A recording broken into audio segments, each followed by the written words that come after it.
is now the results now it has been seen. So they will try to implement it, but the reason what we are trying to find it out is not yet clear, because this station is situated in the city. The monitoring station is in the city where only the vehicles move across, and the textile industries are 4 to 5 kilometers away from it.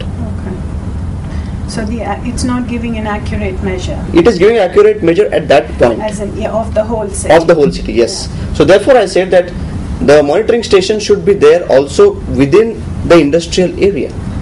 So to understand the facts of two things, whether it is the suspended particulate matter is because of the industry or because of the vehicle movement. So such kind of study has not been seen. So what we talked about in industries, the air pollution might be, as I said, cotton industry is a industry where you can see cotton is flowing up on a hazard. It is light in the air, it just moves across. So such kind of study has not been seen in any part of Sholapur city. So I said limited or no, hardly any study has been seen. The combination of two will definitely give the answer for the question, and then precautionary measures or remedial measures can be taken prior to that or after that. Can I ask? Sure, please.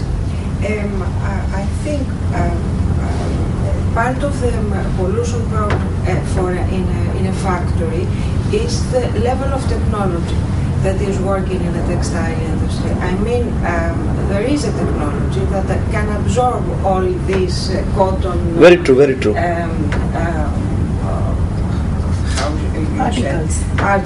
Particles. And this is part of the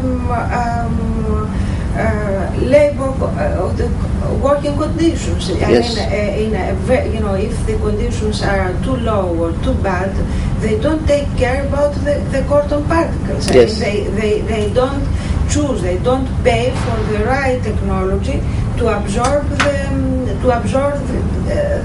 cotton that flies around and inhales every worker in the factory. And I wonder, if they've got in the factories the right technology. I mean, so they can absorb the cotton and the noise. There are two things, because there is technology that can, I have seen it exists. Yes. This kind of technology, and you buy the technology from which country? European, American? I mean, which firm gives you the machinery in a way? Thanks for your information. Surely that is one of the needed approach what we are talking about. But if the industry is 60 years old, 60 years old, it becomes very difficult for an renovation or a renovation into total factors. That factors depend on different abilities. So we suggest that district planners and other people should motivate them, because they are small scale industries. They are not like huge. That's what's being suggested by the study, but through the analysis of the existing levels. Yeah. And I think, and that's the importance of the study as well, to inform the policymakers that this can be done. Exactly the point that you were making. So we are trying to provide that solution in the possible solution what we have put up in the presentation. Yeah. So that question definitely taken as a very valid question, and probable answer to that would be my last slide, or prior to last slide, called a possible solution to the problem. Yeah. So I might answer your question during that time in a very elaborate manner. Okay.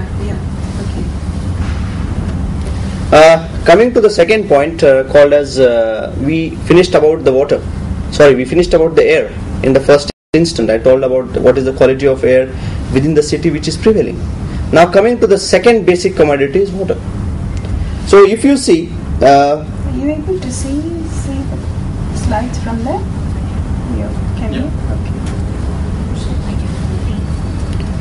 Second commodity what we are looking at is the water. Water is a basic again commodity which has to be taken care. So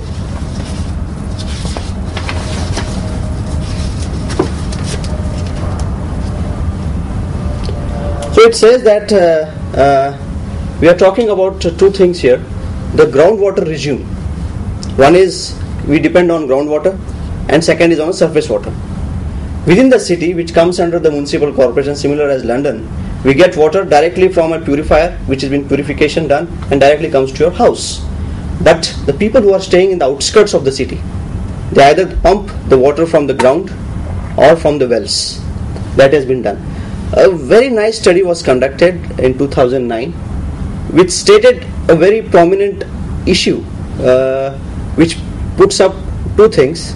It says that the groundwater regime within the city has increased and groundwater regime outside the city has decreased. The reason is that people are more dependent on water.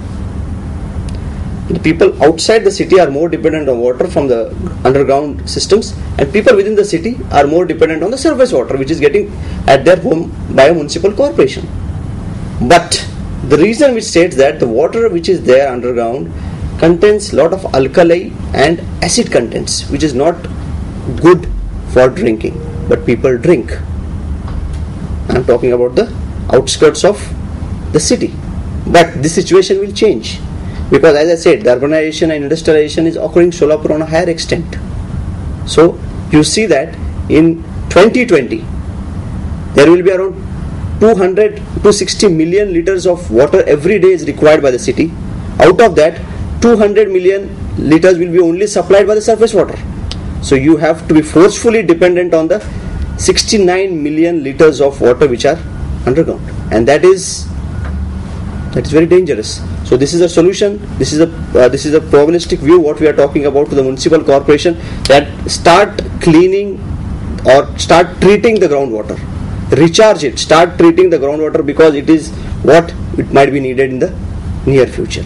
So this is what we are talking about, the water quality. The water quality supplied to your house is perfectly fine, but the water quality which is in underground or groundwater quality is bad. This is what the present situation. The possible reason might be the effluents are directly left because these industries are very situated just near the border of the corporation. So the effluents have been directly going into the water, contaminating it, one reason. There might be another reason which might be the most, like if you do a more research on that and you can calculate the second reason out of that. Can I ask? Sure. The cultivation of cotton is nearby, near the area, the cultivation of cotton. I mean the agricultural part, not the factory. I mean the first part is near the solar pool. Is near the area. Yes. The cultivation. Yes. Because usually because they cultivate with too many dangerous things. That is Yes. that will be my second slide. Yes. It comes in the ground in the water. Yes. Is near solar pool the cultivation of cotton. Yes. I will talk about that. That is the second slide. After this, I am talking on that question what you have put up. So I'll be very specifically directly going to your point. I think we agree on our ideas are same. So let's talk about that. Yeah.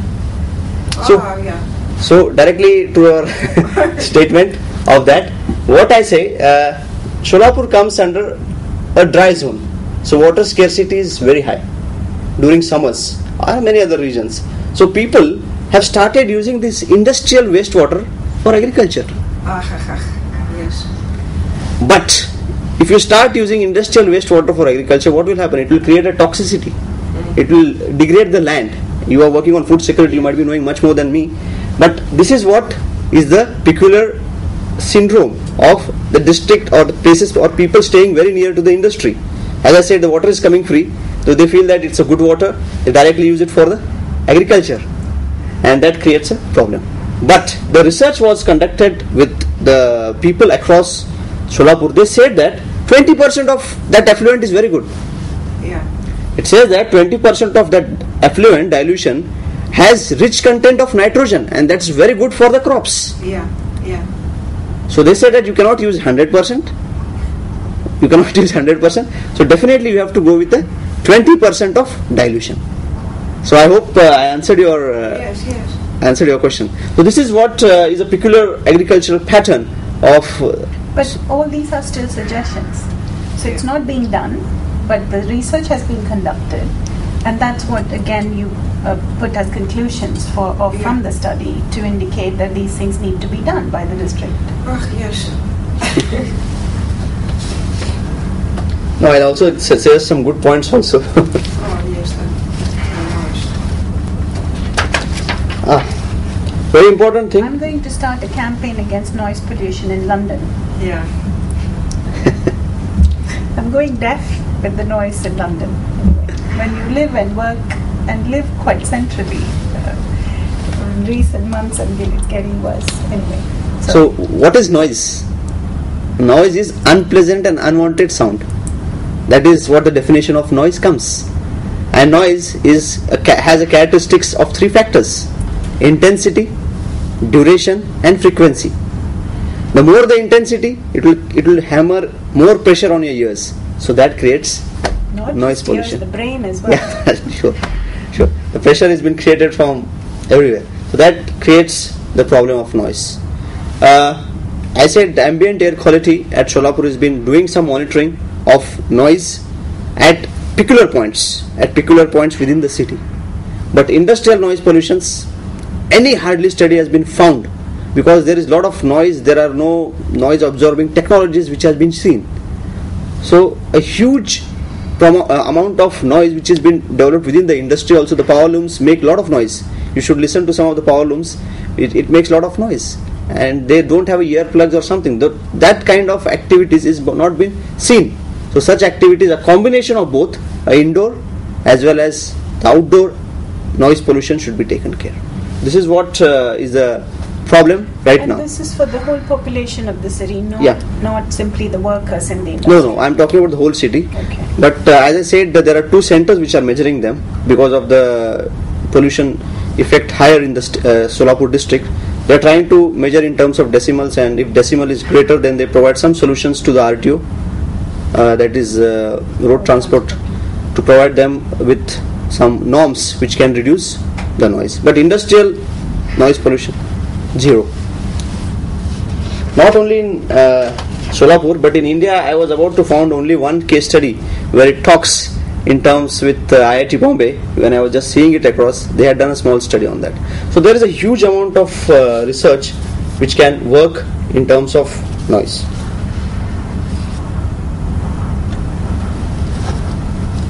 You might be knowing wetlands. Talking about, I move to my second point. After environmental impact indicators, I move to my second point called land and agriculture. What is a wetland? Wetland is a temporary or a permanent pasture of land which is accumulated with water.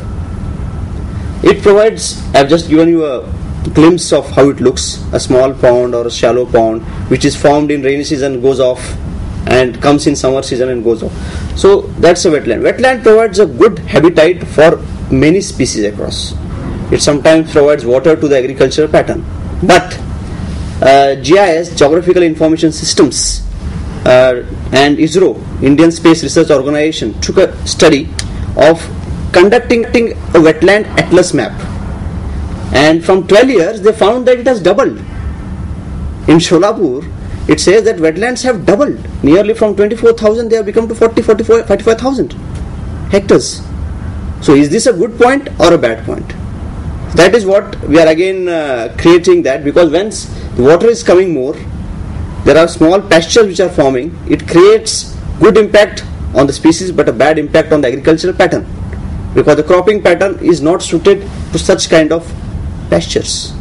So this is one of the key findings what we found in terms of land and agriculture, specifically to the wetlands. Changing the property of the land, so they're having to change the cropping patterns, use different crops, and so that complicates the whole situation. And same in Europe, because they subsidize particular trees or whatever, or crops, and so people working in the agriculture take move.